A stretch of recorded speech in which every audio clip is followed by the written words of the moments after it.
काही नाही होणार, कारण आता आमच्या बाजूने बोलणारं कोणीतरी आहे याची खात्री पटली आहे आम्हाला.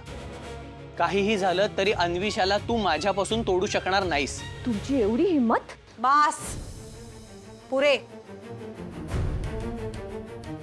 स्वानंदी, तू मध्ये बोलू नकोस. अहो, काल त्यांनी जेव्हा अर्पिताताईंवर हात उगारला तेव्हा मध्ये पडलो ना आपण.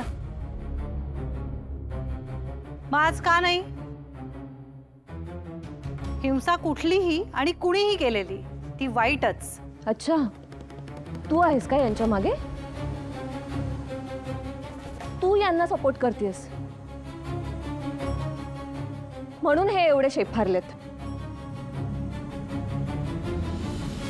पण तुमच्या बोलण्यावर कोर्टात विश्वास कोण ठेवणार? हे बघा, मुलगी माझी आहे आणि ती अजून लहान आहे. मी जर कोर्टात सांगितलं ना की ही लोक माझ्यावर अत्याचार करतायत तर त्या मुलीचा ताबा ते मलाच देतील. आणि अर्पिताताई, मुलगी तिच्या सासरकडच्यांवर अत्याचार करते असा व्हिडिओ जर कोर्टात दाखवला तर? व्हिडिओ? हो, एकच मिनिट. हा बघा.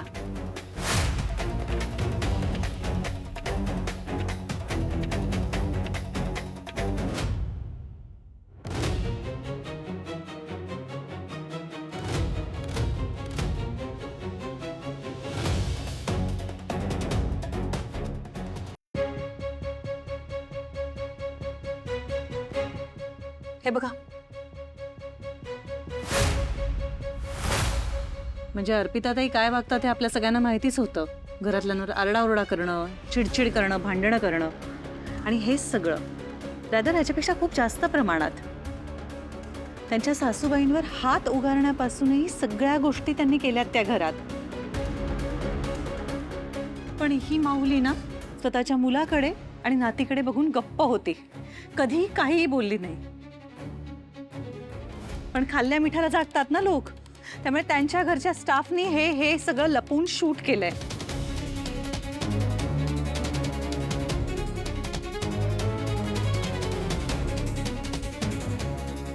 सो अर्पिताताई, तुमच्या विरोधात उभं राहणारी खूप माणसं आहेत, कारण सगळीच माणसं काही तुमच्या पैशाला आणि तुमच्या अधिकारांना बघून घाबरणार नाहीत.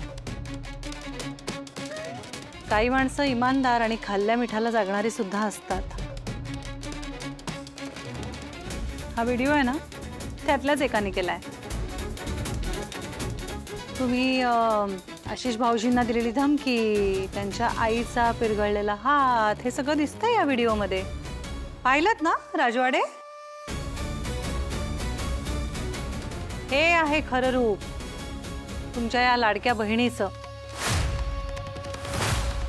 काल ते घरात आल्या ना तेव्हापासून मला शंका येत होती, कारण त्यांचं वागणं अगदी असं घटकेला बदलत होतं.